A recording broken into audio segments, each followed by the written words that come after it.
تقریباً 1200 برس سے وہ اس غار کے اندر ہیں، وہ روپوش ہیں، چھپے ہوئے ہیں، اسی لیے انہیں امام غائب کہا جاتا ہے، اور اب ان کا انتظار ہو رہا ہے اس لیے انہیں امام منتظر بھی کہا جاتا ہے۔ اس لیے شیعوں کے دارالعلوم جو ہوتے ہیں دارالعلوم المنتظر، وہ اس لیے کہ ان کا انتظار کیا جا رہا ہے۔ تو یہ ہے اب وہ ان کا خیال ہے کہ آخری دور میں، آخری زمانے میں وہ ظاہر ہو جائیں گے، غار سے نکل آئے گا۔ دیکھیے میں اس عقیدے کو اس بنا پر رد نہیں کرتا کہ یہ ناممکن ہے کہ کیسے کوئی شخص جو ہے 1200 برس تک کسی غار کے اندر زندہ رہ سکتا ہے، نہیں، میں سمجھتا ہوں ممکن ہے۔ 300 برس تک اصحاب کہف رہے کہ نہیں رہے، سوئے رہے، 300 ایئرس ہم مانتے ہیں۔ حضرت عیسیٰ اسی حیات عرضی کے ساتھ 2000 سال سے موجود ہیں آسمان پہ کہ نہیں؟ آپ کو معلوم ہے حضرت عزیر 100 برس تک مرنے کے بعد دوبارہ زندہ کر دیے گئے، فاماتہ اللہ 100 عام ثم بعثہ۔ تو ناممکنات میں سے کوئی سوال پیدا نہیں ہوتا، لیکن یہ کہ آیا کوئی امامت معصومہ کا تصور قرآن اور حدیث سے ہمیں ملتا ہے؟ پھر یہ کیا یہ موروثی امامت کہ حضرت علی کی نسل جو حضرت فاطمہ سے چلی ہے اسی میں یہ امامت ہوگی؟ اس کے لیے ہمارے پاس کوئی دلیل نہیں ہے، ہم اس کو تسلیم نہیں کرتے۔ ہم تو سمجھتے ہیں کہ معصومیت ختم ہو گئی محمد الرسول اللہ صلی اللہ علیہ وسلم پر، خاتم المعصومین ہے محمد الرسول اللہ۔ اب ان کے بعد تو اجتہاد ہے اور خلافت ہے، عام معاملات میں اجتہاد ہوگا، نظام خلافت کا ہوگا۔ تو ہمارے نزدیک جو میں جس مہدی کا نام لے رہا ہوں وہ مہدی ہے جو ایک مجدد ہوں گے، جیسے کہ مجددین کے نام میں نے آپ کو گنوائے، مجدد الفسانی ہو، شاہ ولی اللہ ہو، سید احمد بریلوی ہو، شیخ الہند ہو، ایک ہوں گے انسان جو پیدا ہوں گے انسانوں کی طرح عام طور پر اپنی عمر کو پختگی کو پہنچیں گے، پھر وہ سامنے آئیں گے منظر پر، پھر وہ کام کریں گے، قیادت کریں گے، عرب میں ان کا ظہور ہوگا۔ دوسری بات یہ نوٹ کر لیجئے حضرت مہدی کے بارے میں، ہمارے ہاں احادیث کے جو مجموعے ہیں ان میں جو ٹاپ کے 2 مجموعے ہیں ان میں کہیں حضرت مہدی کا ذکر نہیں ہے، نہ صحیح بخاری میں نہ صحیح مسلم میں، لیکن ہم اسے نظر انداز نہیں کر سکتے کہ صحائح ستہ کی بقیہ 4 کتابوں کے اندر موجود ہے، لہذا نظر انداز نہیں کر سکتے، اگنور کرنا ممکن نہیں ہے۔ اب اس میں چاہتا ہوں کہ کچھ حدیثیں آپ کو میں سناؤں جن میں حضرت مہدی کا تذکرہ کیا گیا ہے۔ پہلی ہے وعن عبداللہ ابن مسعود قال قال رسول اللہ صلی اللہ علیہ وسلم، حضرت عبداللہ ابن مسعود سے روایت ہے، وہ فرماتے ہیں کہ حضور نے ارشاد فرمایا لا تذهب الدنيا حتى يملك العرب رجل من اہل بیتی، یہ دنیا ختم نہیں ہوگی جب تک کہ عرب پر میرے اہل بیت میں سے ایک شخص کی حکومت قائم نہ ہو۔ اور آپ کو معلوم ہے کہ آج تک عرب پر حضور کے اہل بیت کی کوئی حکومت قائم نہیں ہوئی، اور جب قائم ہوئی بھی تھی حضرت علی کو اگر شمار کیا جائے، اس لیے کہ حضور نے وہ جو مشہور واقعہ ہے کہ ایک چادر میں لے لیا تھا حضرت علی کو اور حضرت فاطمہ اور حضرات حسنین کو، اللہم ہؤلاء اہل بیتی، اے اللہ یہ بھی میرے اہل بیت ہیں۔ تو حضرت علی کی بھی حکومت منعقد نہیں ہوئی، پورے عالم اسلام پر ان کی حکومت نہیں تھی، اس لیے کہ شام اور مصر دونوں صوبے جو ہیں انہوں نے ان کی اطاعت قبول نہیں کی تھی۔ اس حوالے سے یہ معاملہ ابھی ہونا ہے۔ لا تذهب الدنيا حتى يملك العرب رجل من اہل بیتی یواطئ اسمہ اسمی، اس کا نام وہی ہوگا جو میرا نام ہے، یعنی محمد صلی اللہ علیہ وسلم، اور ان کا نام بھی مہدی کا نام بھی محمد ہو، مہدی تو ان کا لقب ہے۔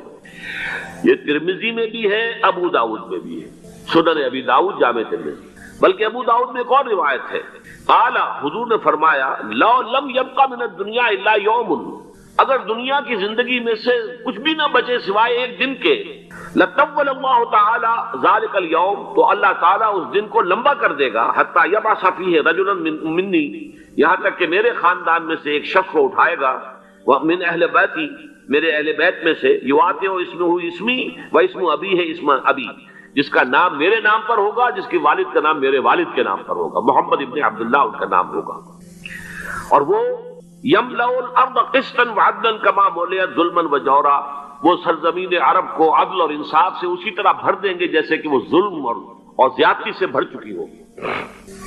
دوسری روایت ہے حضرت ابو سعید خدری رضی اللہ تعالی عنہ سے، حضور نے فرمایا المہدی منی اجل الجبہۃ اقن الانف یملأ الارض قسطا وعدلا کما ملئت ظلما وجورا یملک 7 سنین، رواہ داؤد، کہ مہدی مجھ میں سے ہوں گے بڑی روشن پیشانی والے اور بڑی کھڑی ناک والے، وہ زمین کو بھر دیں گے انصاف سے اور عدل سے جیسے کہ وہ ظلم سے بھری ہوئی ہوگی، اور وہ 7 برس تک حکومت کریں گے۔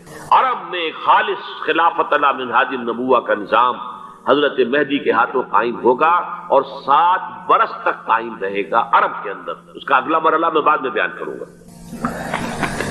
تیسری روایت، اور اس کو میں اس لیے خاص طور پر سنا رہا ہوں کہ اس میں وہی الفاظ آئے ہیں جو میں نے ابتدا میں حدیث آپ کو سنائی تھی، اس کے الفاظ ہیں۔ عن ابی سعید قال ذکر رسول اللہ صلی اللہ علیہ وسلم بلاء یصیب هذه الامہ حتی لا یجد الرجل ملجا یلجا الیہ من الذل۔ حضور نے ذکر فرمایا کہ ایک دور ایسا آئے گا انتہائی ابتلا اور آزمائش اور مصائب کا کہ کسی شخص کو کوئی سر چھپانے کی جگہ نہیں ملے گی اس ظلم سے اپنے آپ کو بچانے کے لیے۔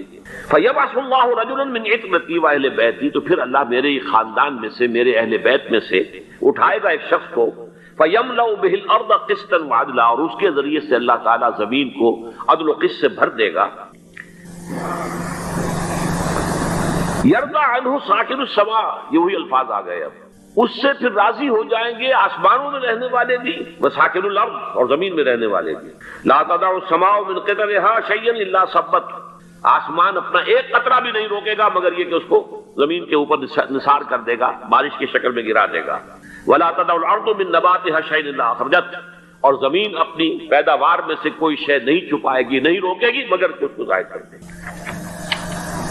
چوتھی حدیث جو ہے وہ حضرت ام سلمہ سے رضی اللہ تعالی عنہ قال سمعت رسول اللہ صلی اللہ علیہ وسلم یقول المہدی من عترتی من اولاد فاطمہ، رواہ ابو داؤد، یہ بھی سنن ابو داؤد کی روایت ہے۔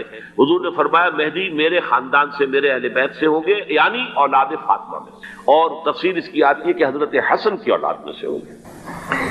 پانچویں حدیث میں آپ کو سنا رہا ہوں، اور اس میں ایک عجیب مشابہت آپ کے سامنے آئے گی حضرت عمر بن عبدالعزیز کے ساتھ، یہ اول اور آخری کڑی کے درمیان مشابہت۔ عن علی رضی اللہ تعالی عنہ، یہ حدیث جو ہے مسند احمد ابن حنبل میں بھی ہے اور سنن ابن ماجہ میں بھی ہے۔ قال قال رسول اللہ صلی اللہ علیہ وسلم المہدی منا اہل البیت یصلح اللہ فی لیلۃ، مہدی ہم میں سے ہوں گے، ہمارے اہل بیت میں سے، اور اللہ ایک ہی رات میں ان کی اصلاح کر دے گا، یعنی وہ پہلے سے کوئی زیادہ روحانی یا دینی کوئی اس طرح کی شخصیت نہیں ہوں گے، لیکن ایک ہی رات میں اللہ تعالیٰ ان کی سیرت و کردار کے اندر انقلاب عظیم برپا کر دے گا۔ جیسے کہ میں نے عرض کیا تھا آپ سے کہ عمر بن عبدالعزیز کی زندگی میں انقلاب عظیم آیا ہے، خلافت کا بوجھ پڑتے ہی کہاں وہ خوش باش اور خوش لباس اور خوش خوراک، وہ شہزادہ ٹھاٹ باٹ والا، جاگیر والا، گورنر کا بیٹا اور خود گورنر، اور کہاں یہ کہ اس کی وہ درویشی جو میرے نزدیک واللہ عالم، ڈرتے ڈرتے کہہ رہا ہوں، میرے نزدیک وہ حضرت ابو بکر، حضرت عمر اور حضرت علی کی درویشی کو بھی مات دے گئی، لیکن کنٹراسٹ بہت شدید ہے۔ وہاں جو بھی کچھ تھا وہ تدریجاً آیا تھا، ہوتے ہوتے ہوتے خلاف ایک لشکر بھیجا جائے گا شام سے۔ نہیں کہا جا سکتا کہ باسی حکومت اس وقت کی جو ہے اس کی طرف سے کوئی مسئلہ اس طرح کا اٹھ کھڑا ہو، اس لیے کہ ابھی تو بہرحال باسی حکومت وہاں ہے۔ فَيُخْسَفُ بِهِمْ بِالْبَيْضَاءِ بَيْنَ مکہ وَالْمَدِینَہ، لیکن اللہ تعالیٰ اس لشکر کو مکے اور مدینے کے درمیان وادی بیضاء میں دھسا دے گا، زمین کے اندر پورے کے پورے لشکر کو۔ فَإِذَا رَأَى النَّاسُ ذَلِكَ، جب لوگ یہ دیکھیں گے کہ اتنی بڑی نشانی ظاہر ہو گئی، أَتَاهُ أَبْدَالُ الشَّامِ وَعَصَائِبٌ مِنَ الْعِرَاقِ فَيُبَايِعُونَهُ، اب شام سے سارے کے سارے جو اولیاء اللہ ہیں وہ بھی آئیں گے، اور عراق سے جوق در جوق لوگ آئیں گے اور ان سے بیعت کریں گے۔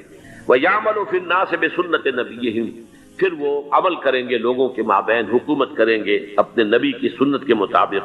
وَيُلْقِي الْإِسْلَامُ بِجَرَانِهِ، اور اسلام اپنی گردن زمین پر ٹکا دے گا۔ وَالْأَرْضَ فِي الْأَرْض، زمین میں۔ فَيَلْبَسُ 7 سنین، پھر وہ 70 برس تک حکمران رہیں گے، 7 برس تک حکمران رہیں گے۔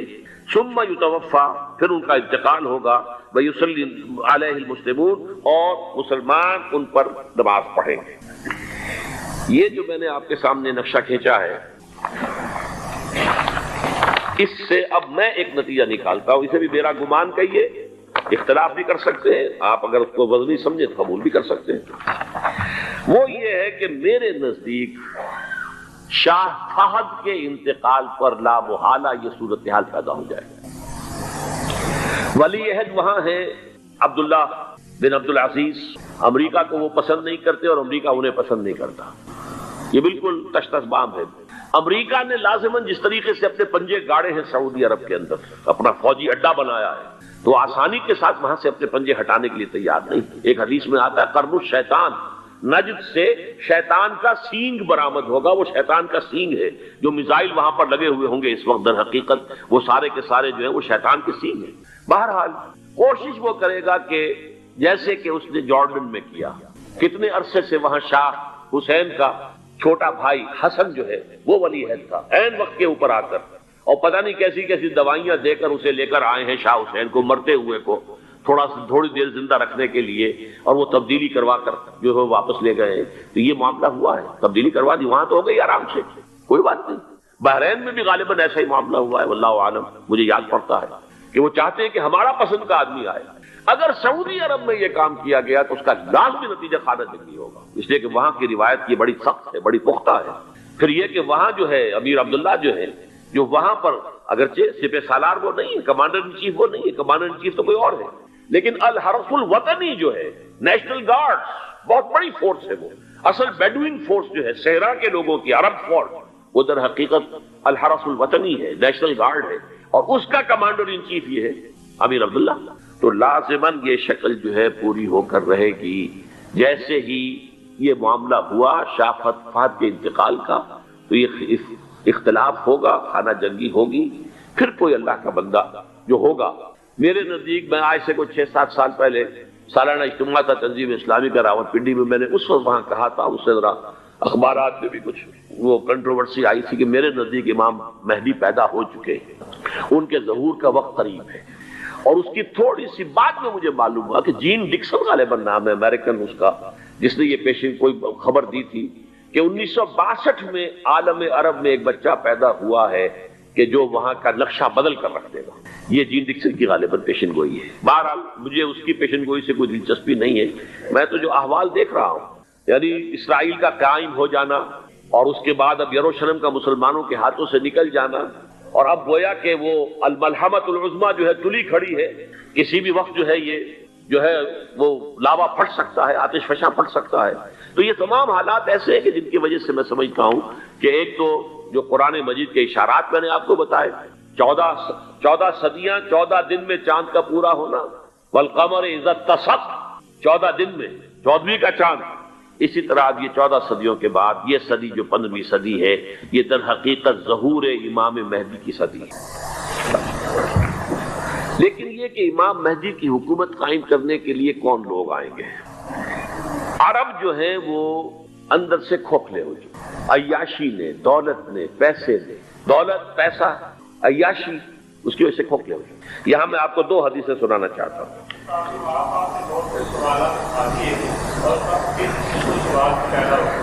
بہت سے ہوں گے، آپ اطمینان سے تشریف رکھیے.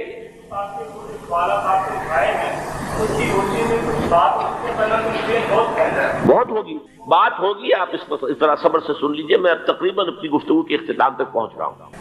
سنن ابن ماجہ کی روایت ہے حضرت ابو ہریرہ سے رضی اللہ تعالی عنہ قال قال رسول اللہ صلی اللہ علیہ وسلم اذا وقعت الملاحم بعث اللہ بعثا من الموالی هم اکرم العرب فرسا واجودهم سلاحا یوید اللہ بهم الدین. رواہ ابن ماجہ عن ابی ہریرہ رضی اللہ تعالی عنہ.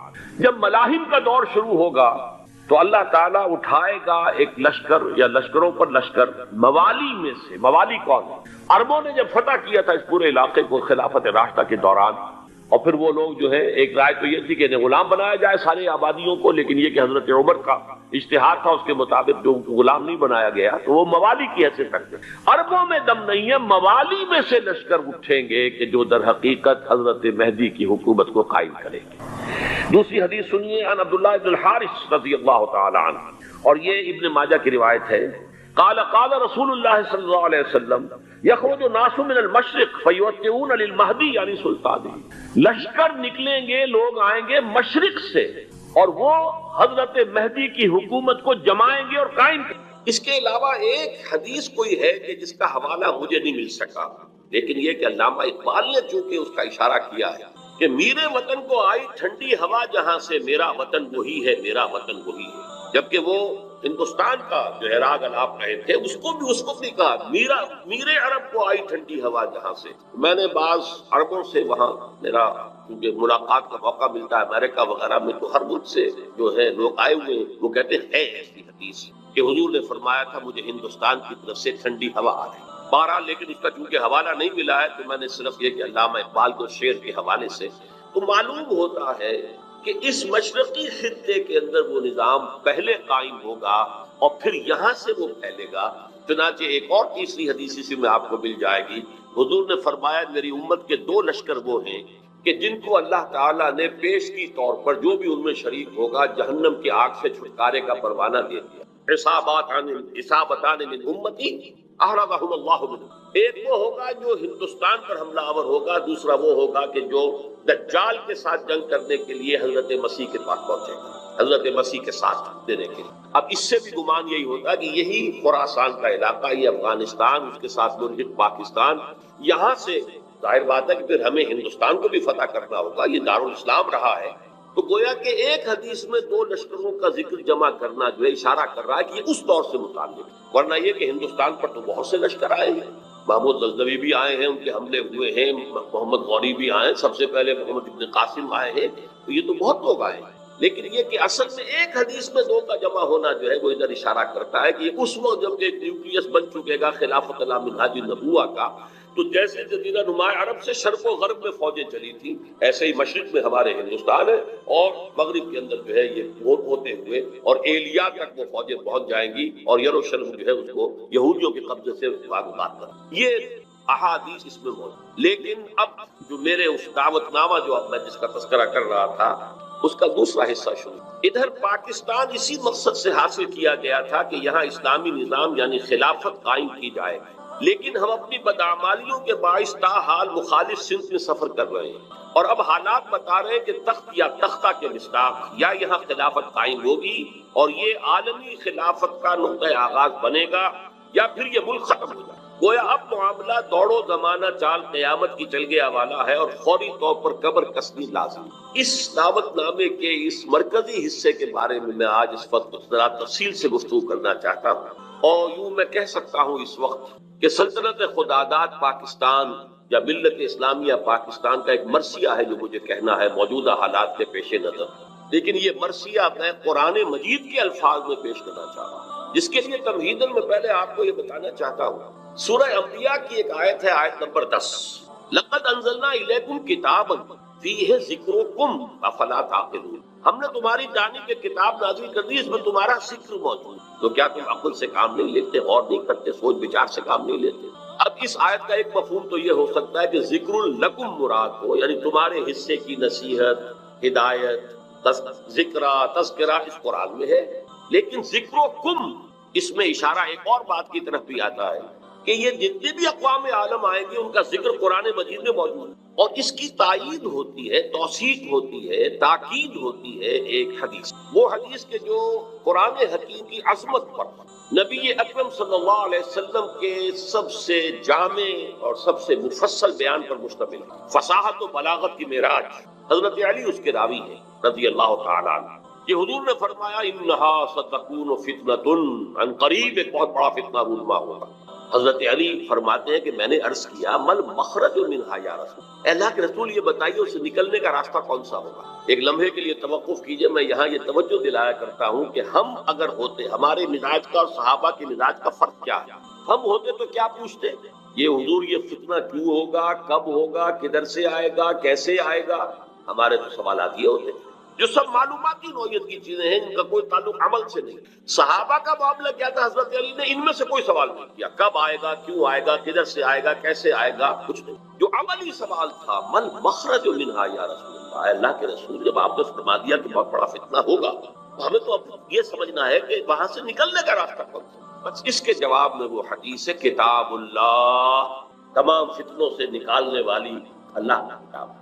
فیہ نبأ ما قبلکم وخبر ما بعدکم وحکم ما بینکم. اس میں تم سے پہلے جو لوگ گزرے ان کے حالات بھی یہ تو سب جانتے ہیں، قوم نوح اور قوم ہود اور قوم عاد، اور نہ معلوم کس کس کا اقوام کا تذکرہ ہے.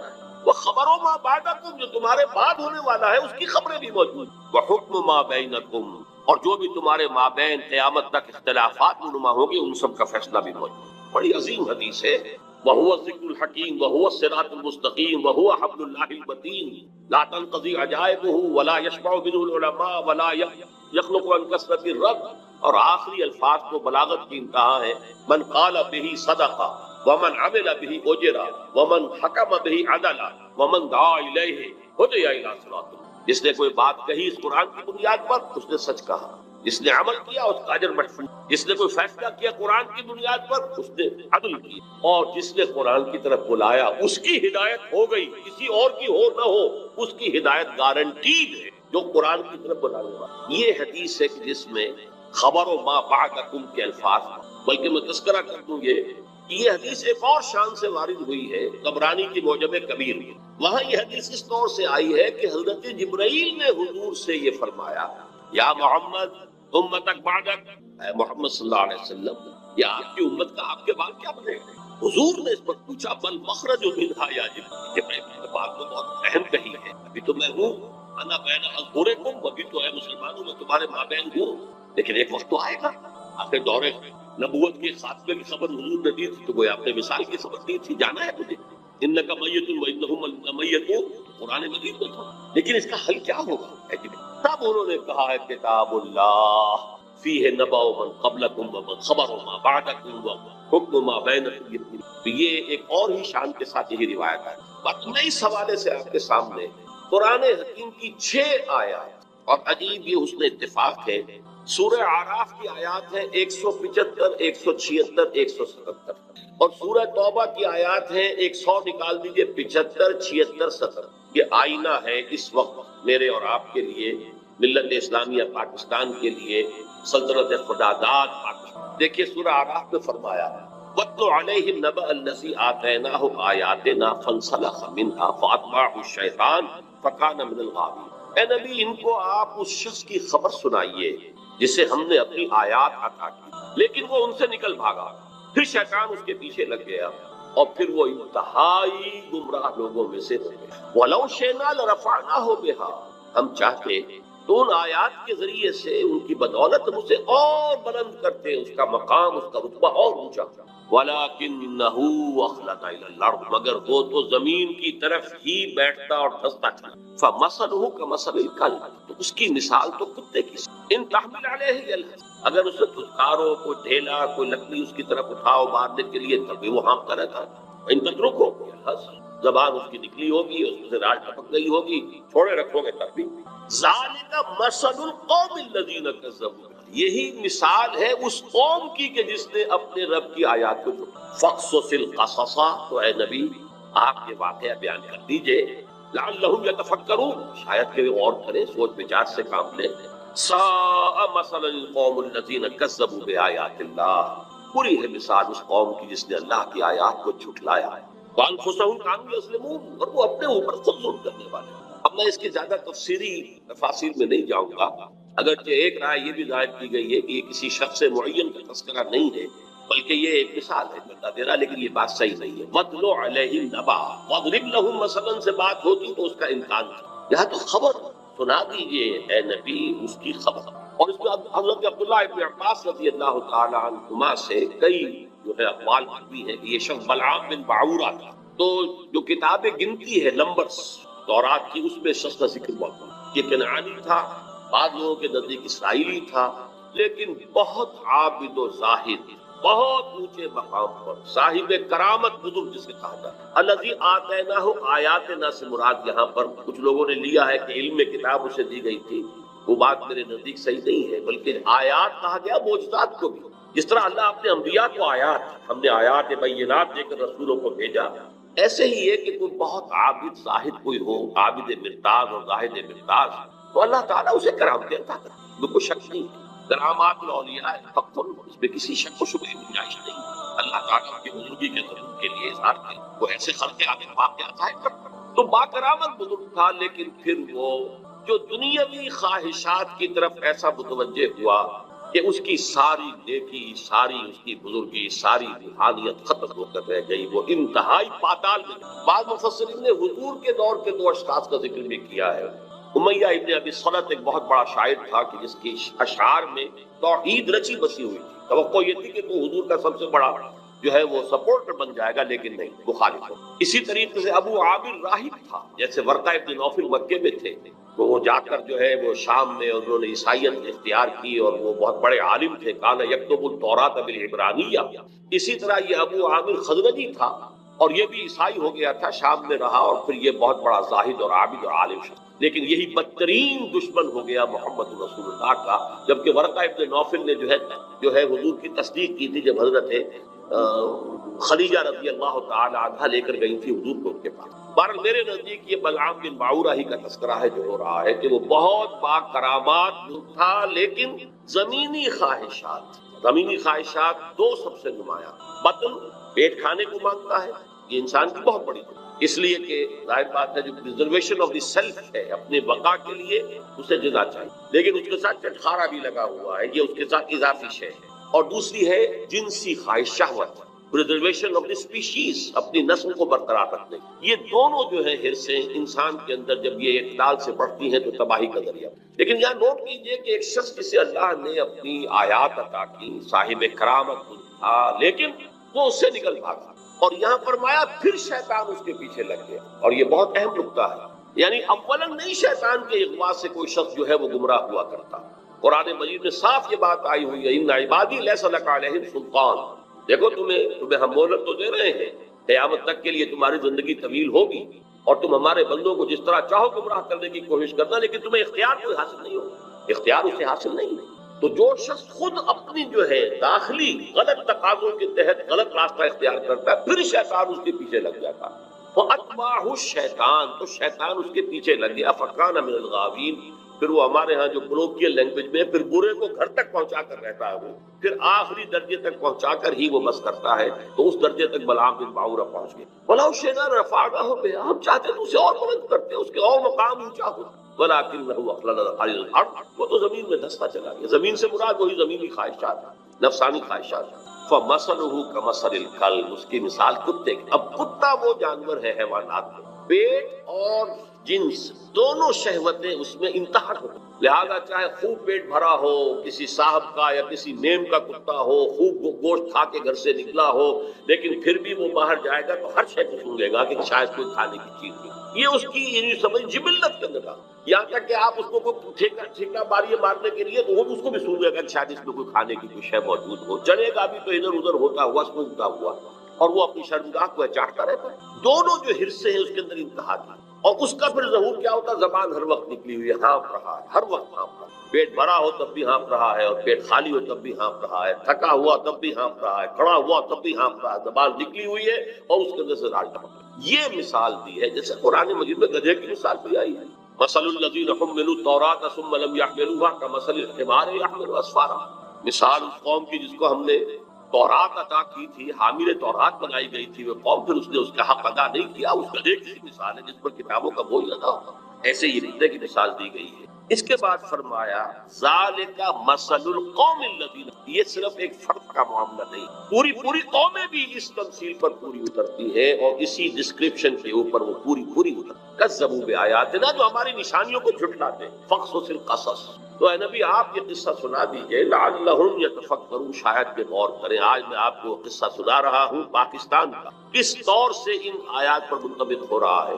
شاید کہ آپ غور کریں، سوچیں، شاید کہ آپ کے اندر کوئی امنگ پیدا ہو جائے کسی عمل کی، جد و جہد کی. سا مثلا القوم الذین کذبوا بآیاتنا، آخری آیت بری مثال ہے اس قوم کی جس نے ہماری آیات کو جھٹلایا. وکانوا انفسہم یظلمون، وہ اپنے اوپر ظلم کرتے رہے.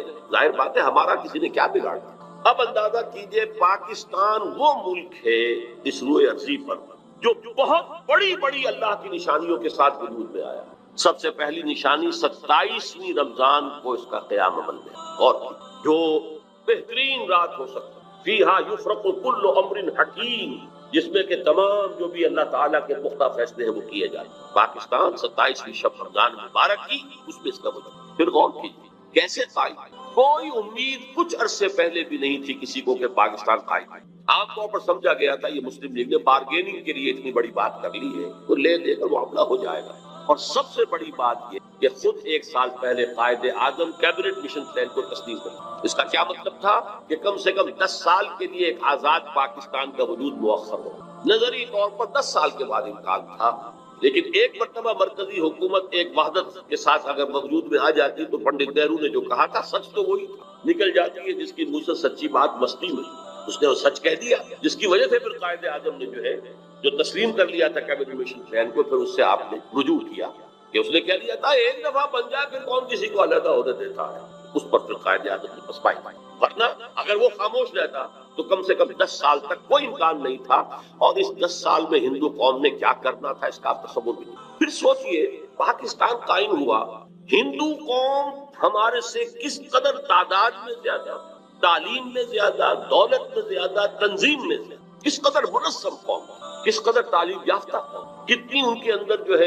ایک یکجہتی موجود۔ پھر کانگریس جیسی جماعت، بہت بڑی جماعت، تو کوئی شک نہیں، بہت بڑی عوامی جماعت، جس کے ساتھ یہ کہ لیڈرز کی سیکنڈ لائن کی یوں سمجھیے کہ ایک بڑی قطار موجود۔ یہ نہیں تھا کہ مسلم لیگ بس ایک بگولے کی طرح ایک تحریک کے طور پر اٹھی ہے، اس نے جو بھی حاصل کر لیا، ورنہ مسلم لیگ اصل میں ایک جماعت کی شکل میں منظم ہو ہی نہیں پائی تھی۔ یہی وجہ ہے کہ پتاشے کی طرح گھل گئی پاکستان میں آتی، لیکن یہ کانگریس اور گاندھی جیسا نہیں۔ ہم بہرحال اس کے بارے میں جو بھی رائے رکھتے ہوں، لیکن یہ ہندوؤں کا مہاتما اور پوری دنیا کے اندر اس کی ایک عظمت ہے۔ اور چند مہینے پہلے اس نے کہا تھا کہ پاکستان سے میری لاش پر بن سکتا، ہندو جیسی قوم، گاندھی جیسا لیڈر۔ اچھا، دوسری طرف یہ ہمارے ولی خان صاحب جو ہیں وہ کچھ پچھلے زمانے کے کاغذات نکال کے لے آتے ہیں انڈیا آفس کے، جس سے یہ کہ انگریزوں نے کچھ سپورٹ کی تھی پاکستان کی یا مسلم لیگ کی۔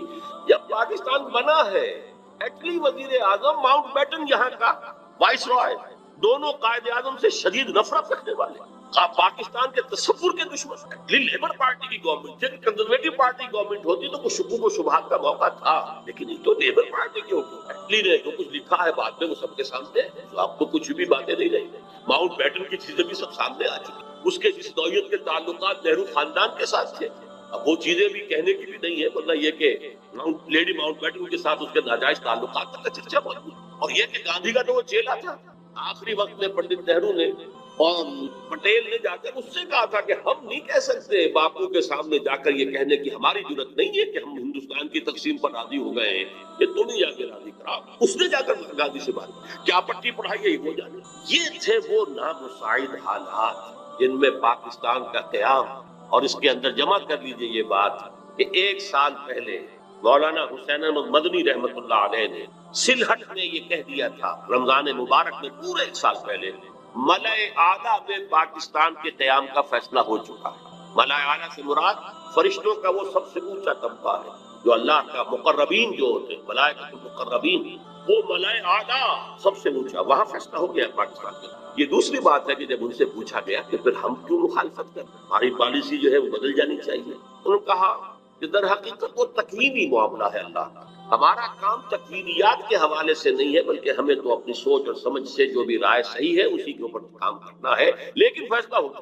یہ ایک سال پہلے کی بات ہے، اور ایسے شخص کی گواہی ہے جو پاکستان کے ساتھ یعنی کوئی متفق نہیں تھا، اگرچہ بعد میں انہوں نے تسلیم کیا، بہت خوبصورتی سے تسلیم کی۔ جب وہ گئے ہوئے تھے ڈابھیل، اور وہاں کسی شخص نے، یہ پاکستان کے قیام کے بعد کی بات ہے، کسی شخص نے ذرا چھیڑنے کے لیے کہ چلیے مولانا کچھ بولیں گے پاکستان کے خلاف، کو دھواں دار باتیں کریں گے، تو کوئی پاکستان کا تذکرہ کیا تو کہ بھائی دیکھو، جب تک کوئی مسجد کہیں تعمیر نہ ہو، تجویز ہو، تو اختلاف ہو سکتا ہے کہ یہاں مسجد کی ضرورت ہے بھی کہ نہیں، پہلے ہی مسجدیں موجود ہیں، یا یہ کتنی بڑی ہونی چاہیے، کس سائز کی ہونی چاہیے، کیا میٹیریل لگنا چاہیے، یہ سب اختلاف ہو سکتا ہے۔ پاکستان کے بننے سے پہلے ہمارا اختلاف تھا، لیکن مسجد بن جائے تو اس کی حفاظت ہر صاحب ایمان کا تقاضا ہے۔ اب پاکستان کی حیثیت بدل گئی۔ یہ الفاظ مولانا مدنی رحمت اللہ علیہ تھے، جو وہاں موجود تھے مولانا محمد مالک کاندھلوی رحمت اللہ علیہ، جنہوں نے کہ یہ الفاظ ہماری قرآن کانفرنس میں مرتبہ بیان کیا۔ اچھا، یہ ہیں وہ آیات، وہ کرامات جس کے ساتھ پاکستان وجود میں آ۔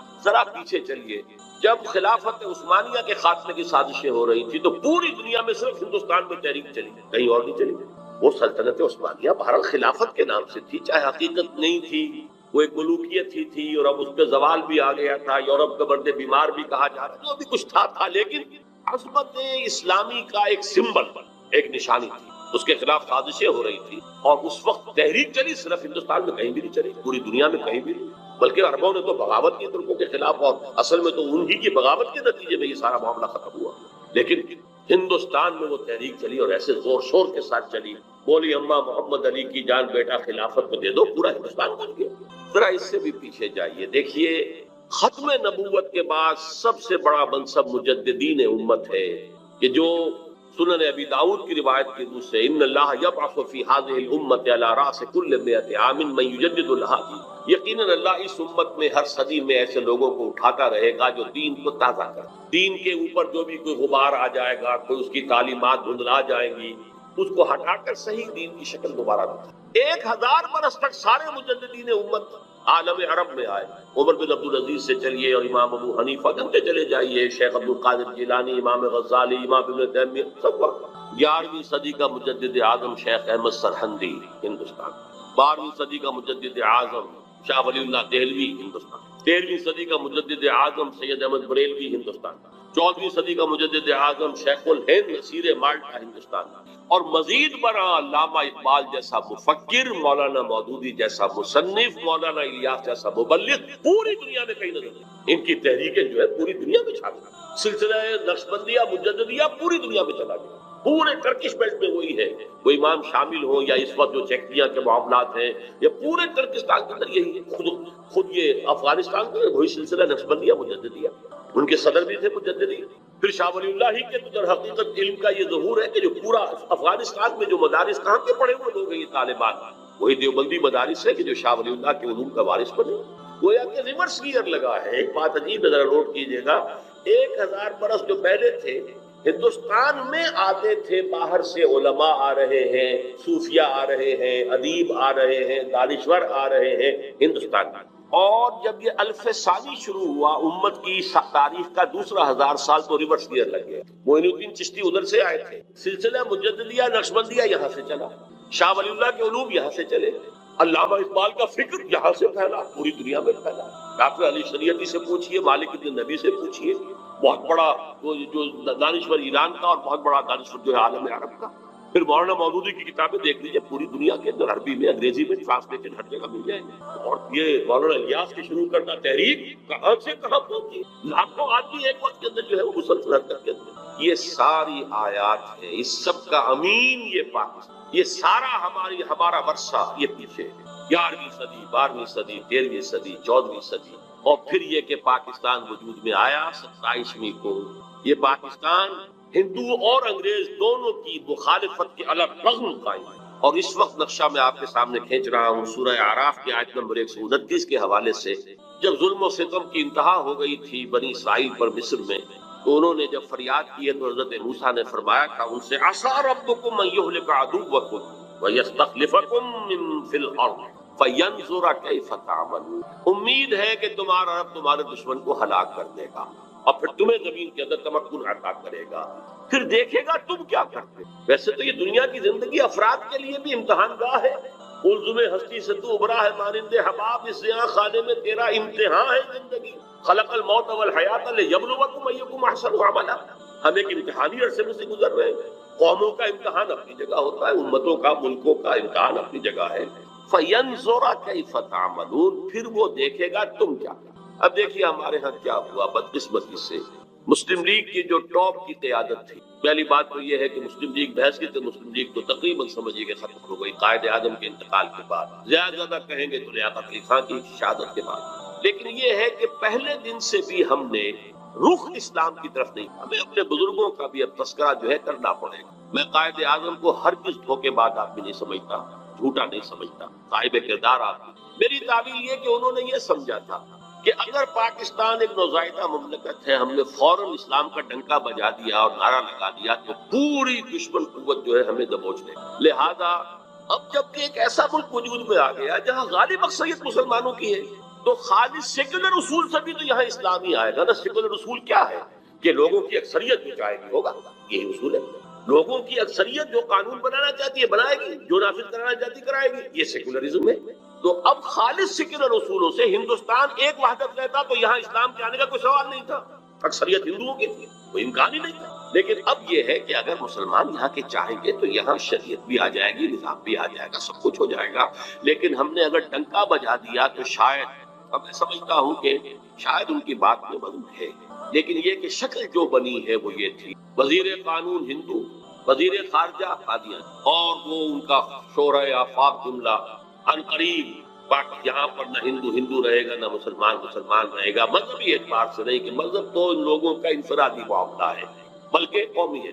بہرحال ایک جس کو میں یہ کہوں گا کہ صحیح سمت میں پہلی اینٹ نہیں رکھی، مصلحت کیا تھی یہ اپنی جگہ پر، ان کی نیت پر حملہ نہیں ہے، لیکن دی فیکٹ ریمینز، واقعہ یہی ہے، حقیقت یہی ہے۔ اور مجھے معلوم ہے، میں بنگلہ دیش 2 دفعہ جا چکا ہوں، کہ بنگالی مسلمانوں کو پہلا شوق لگا تھا اس لیے کہ بنگال کا عام مسلمان جو ہے مغربی پاکستان کے عام مسلمان سے زیادہ مذہبی ہے۔ آج بھی جو تبلیغی جماعت کا اجتماع وہاں ہوتا ہے وہ 25-30 لاکھ کا ہوتا ہے ٹونگی میں، اس اعتبار سے، اور عام طور پر بھی وہاں پر مذہبیت زیادہ ہے، ایک شوق لگا۔ اور اس کے بعد جو ہے پھر جو ہے وہ مسلسل چیزیں جو ہے وہ پھر جو لینگویج کوسچن تھا وہ تو سیکولر لوگوں نے اٹھایا تھا، لیکن مذہبی لوگوں کو بھی شوق جو ہے اس سے پہنچا۔ لیکن یہ کہ الحمدللہ کہ اس کے بعد مولانا مودودی کی ایک تحریک پر جو انہوں نے اسی لاہور شہر سے شروع کی تھی اپریل 1948 سے، کیا کیونکہ پاکستان اسلام کے نام پر بنایا گیا لہذا یہاں پر اسلامی دستور بننا چاہیے، مطالبہ شروع کیا، اور پھر مسلم لیگی عناصر نے بھرپور مدد، جن میں سب سے زیادہ کروشل رول پلے کیا ہے مولانا شبیر احمد عثمانی رحمۃ اللہ علیہ نے، وہ تو مسلم لیگی تھے، جماعت اسلامی کی تو نہیں تھی، اور قرارداد مفاصل پاس ہو گئی۔ تو گویا کہ ایک اور معجزہ جو ہے کہ جس وقت دنیا میں ڈنکا بج رہا تھا سیکولرزم کا پوری دنیا میں، 10.5 کروڑ عوام کی اسمبلی نے کہا کہ ہم اللہ کی حاکمیت کا اقرار کرتے ہیں، اپنی حاکمیت کا دعویٰ نہیں۔ We wash our hands off, we claim to sovereignty. Sovereignty belongs to Allah. سروری زیبا فقط اس ذات بے ہمتا کو ہے، حکمراں ہے وہی باقی بتانے آج۔ میرے نزدیک یہ بھی معجزہ ہے، آیات میں سے، آیات الہی میں۔ پھر جب کچھ لوگوں نے، سیکولر مائنڈڈ لوگوں نے شور مچایا کہ کس کا اسلام ہوگا یہاں پر، شیعہ کا، سنی کا، دیوبندی کا، بریلوی کا، تو تمام مطالب چوٹی کے علماء نے 22 نکات دستور سازی کے متفق علیہ دے دیے۔ یہ ایک اور موجود۔ اس کے بعد ایک بہت بڑا بلنڈر ہوا، دینی جماعتوں نے یہاں کشاکش اقتدار میں شریک ہو کر انتخابات میں آ کر اسلام کو ایک پارٹی شو بنا کر اور بیڑا غرق کر۔ لیکن یہ کہ بہرحال اس کی داستان باقی میں بیان نہیں کرنا چاہتا، نتیجہ جو ہے غلطی کس کی تھی، کتنی تھی، کوتاہی کس کی تھی، کتنی تھی، لیکن نتیجہ یہ ہے کہ آج ہم بیٹھتے چلے گئے زمین۔ آج 52 برس گزرنے کے بعد، 27 برس پہلے تو ہماری پیٹھ پر ایک کوڑا پڑ گیا، ملک 2 لخت ہوا، 93,000 ہمارے قیدی ہندو کے ہاتھ میں گئے، جن پر کہیں 600 کہیں 800 کہیں 1000 برس حکومت کی۔ ہمارے جرنیل نے اپنا ریوالور پیش کیا اپنے ہاتھ سے، ذلت کی انتہا۔ لیکن اس کے بعد سے ہوتے ہوتے آج ہم کہاں پہنچ گئے؟ دیوالا ہمارا نکلا ہوا ہے، ہماری جان IMF کی مٹھی میں ہے، امریکہ ہمارا بلجاؤ ماوا ہے، جو کچھ کارگل میں ہوا ہے، ذلت کی انتہا ہو گئی۔ اگرچہ آرمی چیف اب بھی کہہ رہا ہے کہ وہ ایک بہت بڑا جو ہے عسکری فتح، ہوا کیا ہے؟ اس کا مطلب یہ کہ ہم نے ڈکلیئر کر دیا کہ ہم بھارت کے مقابلے میں کھڑے ہونے کے اہل نہیں ہیں، ہم بھارت سے جنگ نہیں کر سکتے۔ ضربت علیہم الذلۃ والمسکنۃ وباؤوا بغضب من اللہ، یہ حال اس قوم کا آج ہو گیا۔ نظام جو کرتے وہی سودی نظام، وہی سارے وہی جاگیرداری جو انگریز چھوڑتے۔ ہاں اگر کوئی اضافہ ہوا ہے تو بے پردگی میں، فحاشی میں، عریانی میں اضافہ، باقی سب کچھ وہی۔ قومیتوں میں تقسیم ہو گئی، ہانپ رہا ہے کتے کی طریقے سے، ہانپ رہا ہے پورا ملک۔ ہانپتا کانپتا ہمارا وزیر اعظم پہنچا ہے واشنگٹن، اور جا کر جو اس نے ملاقات کی ہے اور خود ریکویسٹ کر کے بڑی مشکل سے، جبکہ وہی جو ہے صدر واجپئی کو بلا رہا ہے، وہ کہتا ہے نہیں آ رہا۔ یہ حال ہمارا ہوگا، یہ بے عزتی، یہ توہین، یہ تشدد، اور جان ان کی مٹھی میں ہے، جو چاہے وہ کرے، جو چاہے ہم سے دشمن۔ ہمارے اپوزیشن لیڈر ہو تو وہیں کے طواف کرنے والے۔ معلوم ہوتا ہے کہ ہم تو امریکہ کی ایک ریاست، بلکہ